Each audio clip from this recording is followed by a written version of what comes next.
Audio clip number 1، اس میں آپ بسم اللہ الرحمن الرحیم اور سورہ فاتحہ کی پہلی 3 آیتوں کی تلاوت، ترجمہ اور تفسیر صراط الجنان سنیں گے۔ بسم اللہ الرحمن الرحیم۔ ترجمہ: اللہ کے نام سے شروع جو نہایت مہربان رحمت والا ہے۔ بسم اللہ، اللہ کے نام سے شروع۔ تفسیر صراط الجنان میں اس کی تفسیر کچھ اس طرح ہے۔ علامہ احمد ساوی رحمۃ اللہ تعالی علیہ فرماتے ہیں، قرآن مجید کی ابتدا بسم اللہ سے اس لیے کی گئی تاکہ اللہ تعالیٰ کے بندے اس کی پیروی کرتے ہوئے ہر اچھے کام کی ابتدا بسم اللہ سے کریں، اور حدیث پاک میں بھی اچھے اور اہم کام کی ابتدا بسم اللہ سے کرنے کی ترغیب دی گئی ہے۔ چنانچہ حضرت ابو ہریرہ رضی اللہ تعالی عنہ سے روایت ہے، حضور پرنور صلی اللہ تعالی علیہ وسلم نے ارشاد فرمایا، جس اہم کام کی ابتدا بسم اللہ الرحمن الرحیم سے نہ کی گئی تو وہ ادھورا رہ جاتا ہے۔ لہٰذا تمام مسلمانوں کو چاہیے کہ وہ ہر نیک اور جائز کام کی ابتدا بسم اللہ الرحمن الرحیم سے کریں، اس کی بہت برکت ہے۔ الرحمن الرحیم، جو بہت مہربان رحمت والا ہے۔ امام فخر الدین رازی رحمۃ اللہ تعالی علیہ فرماتے ہیں، اللہ تعالیٰ نے اپنی ذات کو رحمان اور رحیم فرمایا تو یہ اس کی شان سے بعید ہے کہ وہ رحم نہ فرمائے۔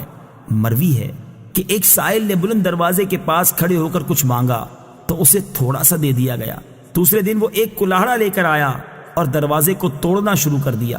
اس سے کہا گیا کہ تو ایسا کیوں کر رہا ہے؟ اس نے جواب دیا، تو دروازے کو اپنی عطا کے لائق کر یا اپنی عطا کو دروازے کے لائق بنا۔ اے ہمارے اللہ عز و جل، رحمت کے سمندروں کو تیری رحمت سے وہ نسبت ہے جو ایک چھوٹے سے ذرے کو تیرے عرش سے نسبت ہے، اور تو نے اپنی کتاب کی ابتدا میں اپنے بندوں پر اپنی رحمت کی صفت بیان کی، اس لیے ہمیں بھی اپنی رحمت اور فضل سے محروم نہ رکھنا۔ الحمد للہ رب العالمین۔ ترجمہ: سب تعریفیں اللہ کے لیے ہیں جو تمام جہان والوں کا پالنے والا ہے۔ الحمدللہ، سب تعریفیں اللہ کے لیے ہیں۔ تفسیر صراط الجنان میں اس کی تفسیر کچھ اس طرح ہے، یعنی ہر طرح کی حمد اور تعریف کا مستحق اللہ تعالیٰ ہے، کیونکہ اللہ تعالیٰ کمال کی تمام صفات کا جامع ہے۔ حمد اور شکر کی تعریف۔ حمد کا معنی ہے کسی کی اختیاری خوبیوں کی بنا پر اس کی تعریف کرنا، اور شکر کی تعریف یہ ہے کہ کسی کے احسان کے مقابلے میں زبان، دل یا اعضاء سے اس کی تعظیم کرنا۔ اور ہم چونکہ اللہ عز و جل کی حمد عام طور پر اس کے احسانات کے پیش نظر کرتے ہیں، اس لیے ہماری یہ حمد شکر بھی ہوتی ہے۔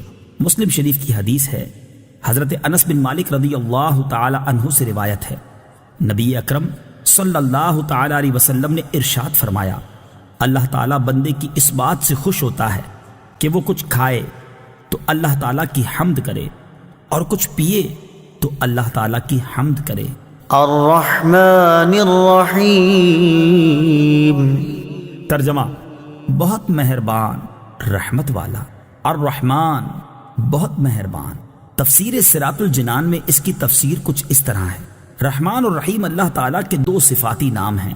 رحمان کا معنی ہے نعمتیں عطا کرنے والی وہ ذات جو بہت زیادہ رحمت فرمائے، اور رحیم کا معنی ہے بہت رحمت فرمانے والا۔ یاد رہے کہ حقیقی طور پر نعمت عطا فرمانے والی ذات اللہ تعالیٰ کی ہے، کہ وہی تنہا ذات ہے جو اپنی رحمت کا بدلہ طلب نہیں فرماتی۔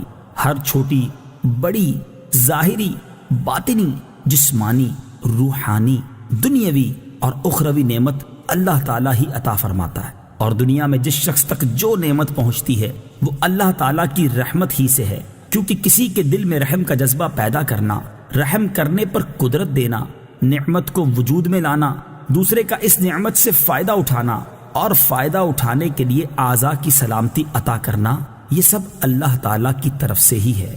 مالک یوم الدین۔ ترجمہ: جزا کے دن کا مالک۔ مالک یوم الدین، جزا کے دن کا مالک۔ تفسیر صراط الجنان میں اس کی تفسیر کچھ اس طرح ہے، جزا کے دن سے مراد قیامت کا دن ہے کہ اس دن نیک اعمال کرنے والے مسلمانوں کو ثواب ملے گا، اور گناہ گاروں اور کافروں کو سزا ملے گی، جبکہ مالک اسے کہتے ہیں جو اپنی ملکیت میں موجود چیزوں میں جیسے چاہے تصرف کرے۔ اللہ تعالیٰ اگرچہ دنیا اور آخرت دونوں کا مالک ہے، لیکن یہاں قیامت کے دن کو بطور خاص اس لیے ذکر کیا تاکہ اس دن کی اہمیت دل میں بیٹھے۔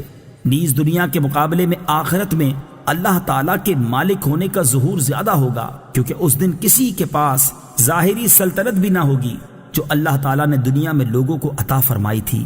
اس لیے یہاں خاص طور پر قیامت کے دن کی ملکیت کا ذکر کیا گیا۔